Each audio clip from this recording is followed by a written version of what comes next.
kita bercakap tentang pelonjakan negara ke hadapan, saya dah prepare dah presentation saya mengenai KWSP.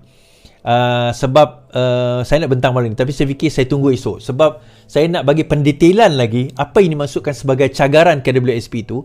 Kenapa perkara itu adalah perkara yang lebih baik daripada keluar terus. Yang ni kita akan cerita.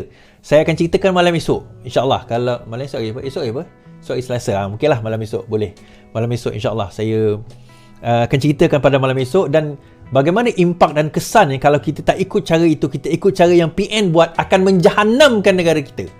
Bagaimana kalau kita ikut cara PN buat, dia akan menjahannamkan negara kita. Okey tuan-tuan, masa dia jadi kerajaan, dia suruh kita korek tabung sendiri. Masa dia tak selesai pun masalah rakyat.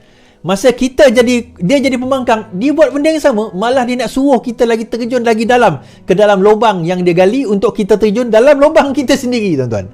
Baik, bagaimana cara penyelesaian itu sebenarnya bukan setakat menyelamatkan ahli-ahli yang ada dekat WSP, tetapi juga boleh menyelamatkan rakyat Malaysia.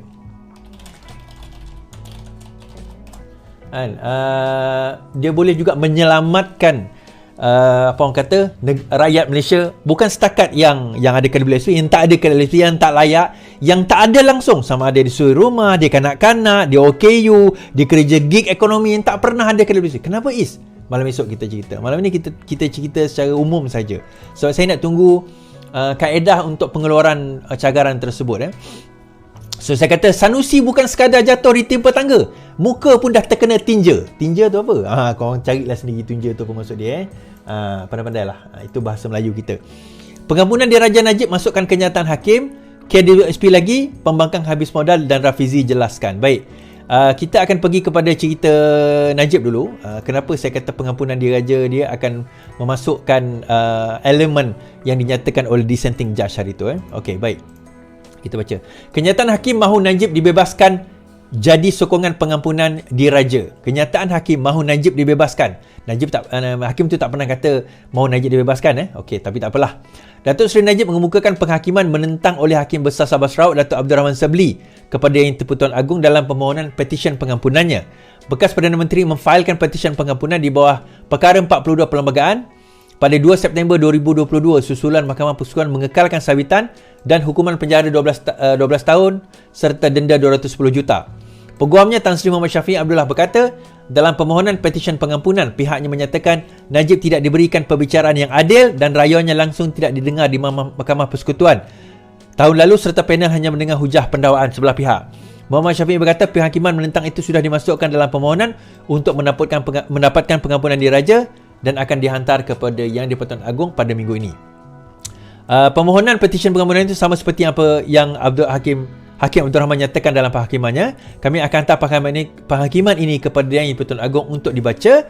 Kami juga akan hantar penghakiman majoriti untuk dilihat bagi perbandingan.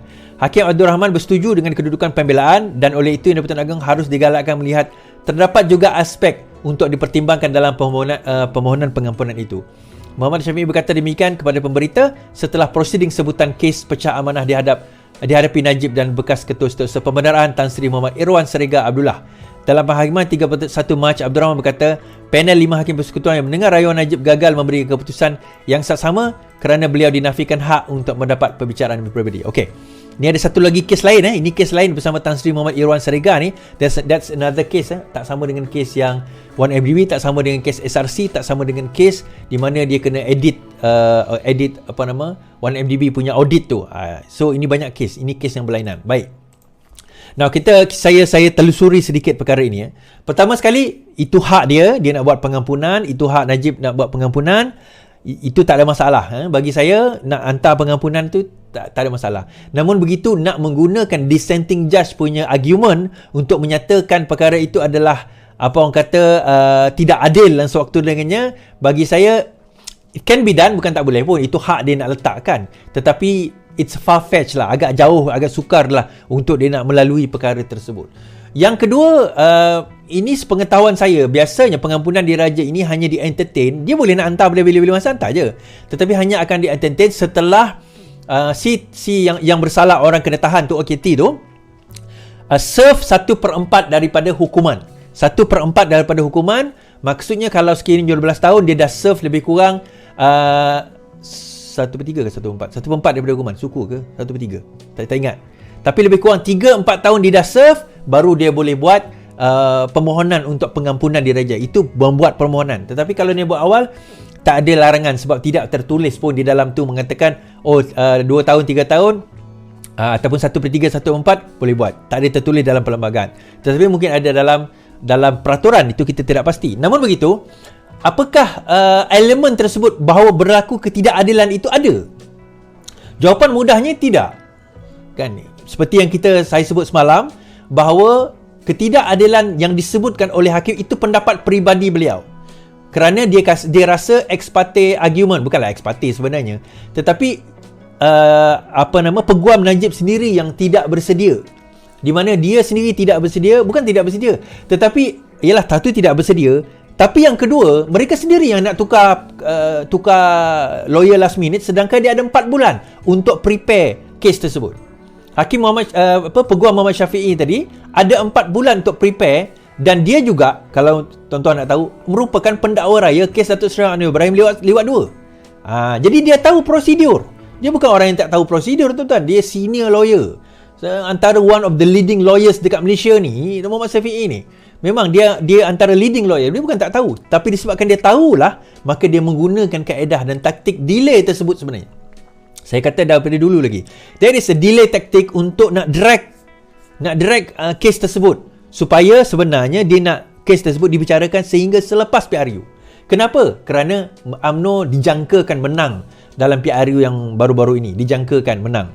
Dan kalau menang, harap-harapnya dapatlah menyelamatkan Najib daripada kes tersebut. Namun begitu, things turn out to be the other way around. Dia tak menang. Disebabkan dia tak menang, maka oleh itu kita tahulah apa yang berlaku kan. Dia peti bersalah dan sebagainya. Again, this is sebab saya pernah interview, kalau siapa yang tak tahu, saya pernah interview ketua ketua biro siasatan yang pengarah siasatan biro tu. Dia khas untuk menyiasat kes-kes high profile, dan dia adalah ketua yang bertanggungjawab menyiasat kes Najib. Saya ada interview beliau, 2 kali saya interview. Saya bertanyakan secara detail, dan dia kata pada saya, dia dah pencen dah. Dia kata pada saya, kes Najib ni clear cut. Sangat clear cut. Duit masuk dalam akaun Najib. Selepas itu duit tu dia belanjakan. Clear cut. Alright, very clear cut. Dia pun bukannya orang sembarang-barang. Pegawai dia pun bukan orang sembarang-barang. Malah dalam kes kes Bersatu ni, duit masuk dalam akaun Bersatu ni pun clear cut. Sebagai seorang Perdana Menteri, Muhyiddin Yassin menggunakan kedudukan dia untuk menerima permohonan penarikan balik pembatalan pengecualian cukai Yayasan Buhari, dengan syarat Yayasan Buhari memberi satu jumlah, iaitu berjumlah 200 juta ke dalam akaun Bersatu. Tapi Muhyiddin Yassin kata, tak, dia tak masuk dalam akaun saya. Apa yang salahnya saya? Jawapannya mudah, Seksyen 17 Akta SPRM, sama ada kamu menerima bagi pihak untuk diri kamu ataupun bagi pihak orang lain, juga dikira sebagai satu kesalahan. Jadi walaupun Muhyiddin Yassin mengatakan dia tidak menerima duit itu bagi pihak dia, tetapi dia menggunakan kedudukan itu bagi pihak orang lain.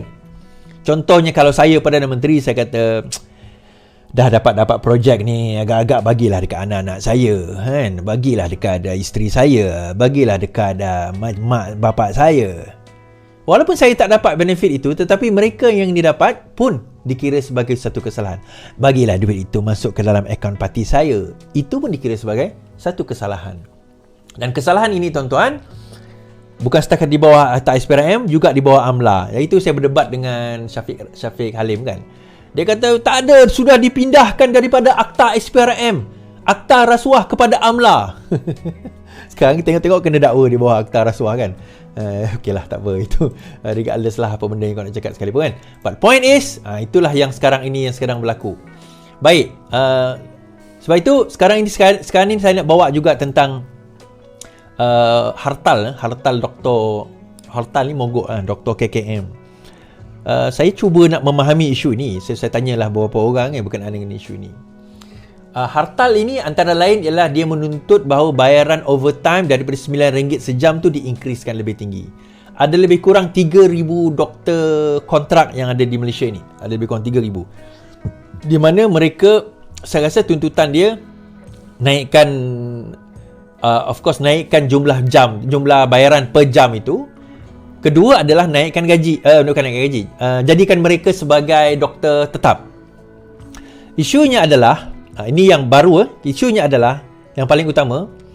Sekarang ini ada 3,000 gaji doktor ni lebih kurang 5-6 ribu sebulan lah. Doktor ni lebih kurang 5-6 ribu sebulan, tidak termasuk dia punya overtime. Baik. Antara isu yang dibangkitkan pada belanjawan kali ini adalah kos. Sebab isu hartal doktor, isu doktor nak diserapkan ke dalam daripada kontrak kepada bukan kontrak kepada permanent ni, bukan isu yang baru berlaku pada tahun 2023. Benda ini dah dibawa seawal, kalau tak silap saya, 2016, zaman Najib Tun Razak lagi. Sudah ada desakan untuk nak bawa doktor, orang kata doktor kontrak ini menjadi doktor permanent. Namun isu yang sentiasa dibangkitkan adalah berkaitan dengan bajet. Saya kira kalau gaji mereka 6,000 sebulan on average, 3,000 lebih kurang kerajaan kena berbelanja dalam 220 juta setahun hanya untuk gaji. Hanya untuk gaji mereka. 220 juta setahun hanya untuk gaji doktor ini saja kalau diserapkan sebagai permanent staff. Itu satu. Namun begitu, saya serahkan kepada Kementerian MOF, JPA, Kementerian Kesihatan untuk menentukan. Sebab gaji ni bukan di bawah KKM. Gaji dan juga penjawatan itu di bawah JPA, Jabatan Perkhidmatan Awam. Jabatan Perkhidmatan Awam perlukan bajet. Bajet itu di bawah MOF. So dia 3 serangkai, orang kata. Bukan doktor je tahu 3 serangkai. Ni kementerian pun ada 3 serangkai.